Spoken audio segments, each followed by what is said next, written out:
അറിയുമോ ബഹുമാനപ്പെട്ട അബ്ദുല്ലാഹി ഇബ്നു മസ്ലമത്തുൽ ഖഅനബി റളിയല്ലാഹു അൻഹു ആരാണ് മഹാനവരുകൾ? ശാബ, ചെറുപ്പക്കാരനായിരുന്നു. മഹാനവരുകൾ കസീറ ശറാബ്, വലിയ മദ്യപാനിയായിരുന്നു. ആ മദ്യപാനിയായ അബ്ദുല്ലാഹി ഇബ്നു മസ്ലമത്തുൽ ഖഅനബി റളിയല്ലാഹു അൻഹു പിന്നീട് വലിയ വിലായത്തിന്റെ മർത്തബയിലെത്തിയല്ലോ. മഹാനവരുകളുടെ വീട്ടിലേക്ക് കൂട്ടുകാര് കയറി വരും. എല്ലാവരും കൂടെ ഇരുന്ന് ഒന്നിച്ച് കുടിക്കുകയാണ്, മദ്യപിക്കുകയാണ്. എന്നിട്ടതാ പാട്ട് പാടുകയാണ്, നൃത്യം കളിക്കുകയാണ്. അതാ അവിടുന്ന് ഒച്ച വെക്കുകയാണ്, ബഹളം വെക്കുകയാണ്. ഒരു ദിവസം വീട്ടിൽ മദ്യപിച്ച് പാട്ടും പാടിയിട്ട് നൃത്യം കളിക്കുമ്പോൾ അതിലൂടെ വലിയ ഹദീസ് പണ്ഡിതനായ ഇമാം ശുഅബ റളിയല്ലാഹു അൻഹു നടന്ന് നീങ്ങുന്നത് കാണുകയാണ്. മഹാന്മാരെ കാണുമ്പോൾ നമുക്ക് മനസ്സിലാക്കാൻ കഴിയും അവർ മഹാന്മാരാണ്. കാരണം അവരുടെ മുഖത്ത് നല്ല വെളിച്ചമുണ്ടാകും, അവരുടെ മുഖത്ത് നല്ല തെളിച്ചമുണ്ടാകും. ചെറുപ്പക്കാരാ, നല്ലത് ചെയ്യുന്നതനുസരിച്ച് മുഖത്ത് നല്ല വെളിച്ചമുണ്ടാകും. നല്ലത് ചെയ്യുന്നതനുസരിച്ച് ഖൽബിൽ നല്ല പ്രകാശമുണ്ടാകും. അതേ സമയത്ത് തെറ്റുകൾ ചെയ്യുന്നതനുസരിച്ച് മുഖത്തുള്ള സൗന്ദര്യം കുറഞ്ഞു പോകും, ഈമാനിന്റെ വെളിച്ചം കുറഞ്ഞു പോകും, അതോടൊപ്പം ഖൽബ് ഇരുണ്ടു പോകും. ഇത് മഹാന്മാര് പഠിപ്പിച്ചതല്ലേ. ശുഅബ റളിയല്ലാഹു അൻഹു അതിലൂടെ നടന്നു നീങ്ങുമ്പോ അബ്ദുല്ലാഹി ഇബ്നു മസ്ലമ റളിയല്ലാഹു അൻഹു ചോദിക്കുകയാണ്, ഇതാരാണ്?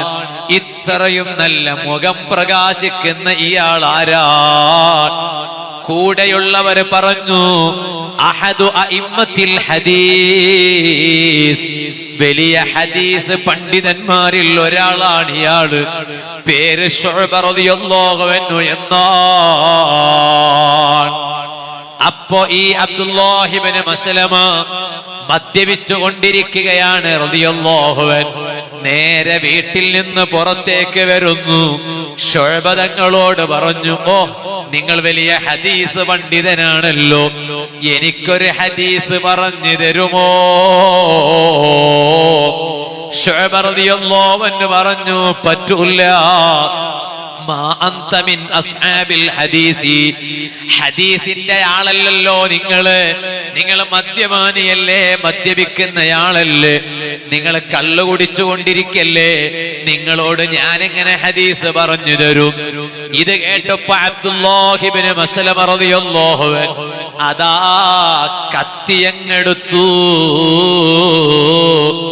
അന്ന് വലിയ പോക്കിരിയായിരുന്നു, കൂടെ കത്തിയുണ്ടായിരുന്നു. ആ കത്തിയങ്ങ് ഊരിപ്പിടിച്ചിട്ട് ശുഅബ തങ്ങളോട് പറഞ്ഞു, നിങ്ങൾ ഒരു ഹദീസ് പറഞ്ഞ് കേൾപ്പിച്ചില്ല എന്ന് കണ്ടാൽ ഈ കത്തി കൊണ്ട് ഞാൻ നിങ്ങളെ വെട്ടും, ഉറപ്പാണ്.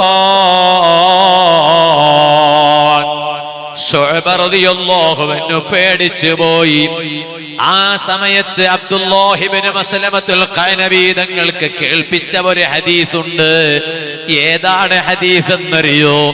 അൻ അബി മസ്ഊദ് റളിയല്ലാഹു അൻഹു അന്നഹു ഖാല റസൂലുള്ളാഹി സ്വല്ലല്ലാഹു അലൈഹി വസല്ലം ഇദാ ലം തസ്തഹി ഫസ്നഇ മാ ശിഅത.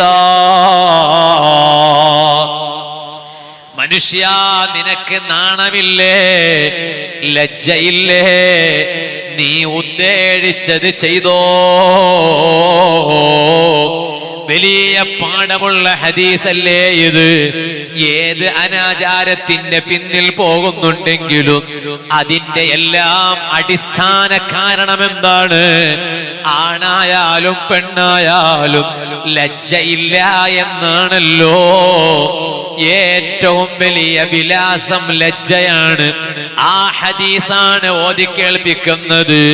ഈ ഹദീസ് കേട്ടപ്പോ 2 മണിക്കൂറിന്റെ വഅലല്ല, ദിവസങ്ങളോളം നീണ്ടു നിന്ന വഅലല്ല, ഒരൊറ്റ ഹദീസേ പറഞ്ഞു കേൾപ്പിച്ചതേയുള്ളൂ. അബ്ദുല്ലാഹി ഇബ്നു മസ്ലമത്തുൽ ഖഅനബി തങ്ങൾ എന്ത് ചെയ്തു? ഫറമാ സകീന, കയ്യിലുള്ള കത്തി അങ്ങ് വലിച്ചെറിഞ്ഞു. ഈ ഹദീസ് കേട്ട ഇനി ഞാൻ പോക്കിരിയായി നടക്കാൻ പാടില്ല, ഞാനിനി മദ്യപാനിയായി നടക്കാൻ പാടില്ല, വ്യഭിചാരിയായി നടക്കാൻ പാടില്ല. കയ്യിലുള്ള കത്തി അങ്ങ് വലിച്ചെറിഞ്ഞു. വറജഅ മൻസിലിഹി, നേരെ വീട്ടിലേക്ക് മടങ്ങി. വീട്ടിന്റെ അകത്ത് മുറിയിൽ കള്ളിന്റെ കുപ്പികളുണ്ട്, അതെല്ലാം എടുത്തു. അതിലുള്ള കള്ളുകളെ മുഴുവനും അതാ അവിടുന്ന് വലിച്ചെറിഞ്ഞു. കള്ള് ഇങ്ങനെ ഒഴുകിപ്പോവുകയാണ്. എന്നിട്ട് ഉമ്മാനോട് മഹാനവരുകൾ പറയാണ്, എന്റെ കൂട്ടുകാര് വന്നേക്കും, ഞാനിപ്പോ നാട് വിടുകയാണ് ഉമ്മ, ഞാൻ നാട് വിടുകയാണ്. എന്റെ കൂട്ടുകാർ എന്റെ കൂടെ ഇരുന്ന് മദ്യപിക്കാൻ വരും. മദ്യപിക്കാൻ ഇവിടെ കള്ളില്ല, ഞാൻ മദ്യപിക്കുന്നത് നിർത്തിയിട്ടുണ്ടെന്ന് എന്റെ കൂട്ടുകാരോട് പറയണം. പോരാ, വന്നാൽ ഉണ്ടാക്കി വെച്ച ഭക്ഷണം കൊടുക്കണം, ഭക്ഷണം കഴിച്ചിട്ട് അവരെ പറഞ്ഞേക്കണം. ഇനിമേലെ നിങ്ങളുടെ മകനായ ഞാൻ മദ്യപിക്കാനില്ല എന്ന് എന്റെ കൂട്ടുകാരോട് പറയണം എന്ന് പറഞ്ഞ് ബഹുമാനപ്പെട്ടവർ വീട്ടിൽ നിന്ന് ഇറങ്ങുകയാണ്. എവിടെയാ പോകുന്നതെന്നറിയോ? വമളാമിൻ വഖ്തിഹി ഇലൽ മദീനത്തിൽ മുനവ്വറ. ലോകത്ത് ഏറ്റവും സൗന്ദര്യമുള്ള നാടേതാണ്? നേതാവ് കിടന്ന് വിശ്രമിക്കുന്ന നാടല്ലേ?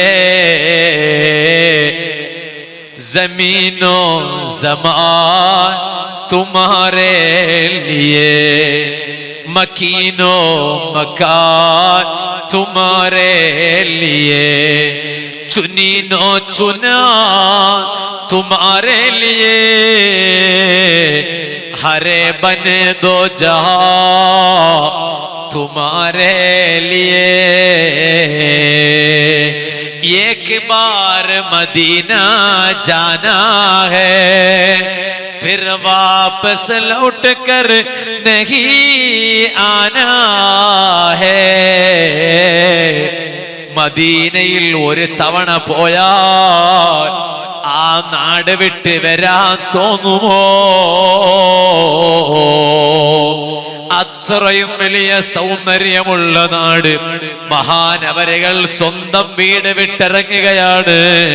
വമളാ ഇലൽ മദീനത്തിൽ മുനവ്വറ, മദീനയിലേക്ക് പോവുകയാണ്. നേരെ മദീനത്തെ പള്ളിയിൽ പോയി. മദീനത്തെ പള്ളിയിൽ വലിയ ദർസ് നടക്കുന്നുണ്ട്. ഇവിടെ അൽഹംദുലില്ലാഹ് ഒരുപാട് മക്കൾ പഠിക്കുകയാണ്. ഞാൻ ഇവിടെ വന്നപ്പോൾ 200 ചില്ലാനം കുട്ടികളെന്ന് ഞാൻ മനസ്സിലാക്കുകയാണ്. ഇവിടെ നൂറുൽ ഹുദാ, സന്മാർഗത്തിന്റെ പ്രകാശമെന്ന അപരനാമധേയത്തിൽ അറിയപ്പെടുന്ന മഹത്തായ മതബൗദ്ധിക സമന്വയ വിദ്യാഭ്യാസ സമുച്ചയം. ആ വിദ്യാഭ്യാസ സമുച്ചയത്തിൽ രാപ്പാർത്ത് പഠിക്കുകയാണ്. മോമിനീങ്ങളെ, നമ്മുടെ നെഞ്ചിലേറ്റ് നടക്കണം, സഹായിക്കണം, സഹകരിക്കണം. എല്ലാ മതസ്ഥാപനങ്ങളാണ് ദീനീ കലാലയങ്ങളാണ്. ആരും ഇവിടെ ഭൗതികമായ ലക്ഷ്യം വെച്ചുകൊണ്ട് ഒരു സ്ഥാപനവും ഉണ്ടാക്കിയിട്ടില്ല. സ്ഥാപനമുണ്ടാക്കിയവർക്കേ അതിന്റെ പ്രയാസമറിയുകയുള്ളൂ. എല്ലാവരുടെയും ചുമതല ഏറ്റെടുക്കുകയാണ് ഇവർ ചെയ്തില്ല എന്ന് കണ്ടാൽ നാട്ടുകാർ മുഴുവനും കുറ്റക്കാരാണ്. ചെയ്തതുകൊണ്ടോ കുറ്റത്തിൽ നിന്ന് എല്ലാവരും ഒഴിഞ്ഞിരിക്കുകയാണ്. കാരണം ദീനീ കലാലയങ്ങൾ എന്നത് സാമൂഹിക ബാധ്യതയാണ്.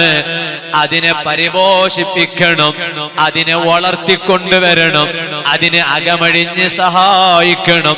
സഹായിച്ചവരെ അല്ലാഹ് കൈവിടൂല്ല. ഇവിടെയുള്ള നൂറുൽ ഹുദയായാലും നമ്മുടെ മൂഢബിദ്രയിലുള്ള ദിക്റയായാലും നമ്മുടെ ഏത് സ്ഥാപനങ്ങളായാലും അതെല്ലാം ശാഖകളാണ്. ഇതിനെല്ലാം ഒരു ഉമ്മയായ സ്ഥാപനമുണ്ടായിരുന്നു. അത് എവിടെയുള്ള സ്ഥാപനമാണ്? അൽ മദീനത്തുൽ മുനവ്വറ, മദീനയാകുന്ന പള്ളിയാകുന്ന സ്ഥാപനമുണ്ടല്ലോ. അവിടെയുള്ള പ്രിൻസിപ്പാൾ ആരാണ്?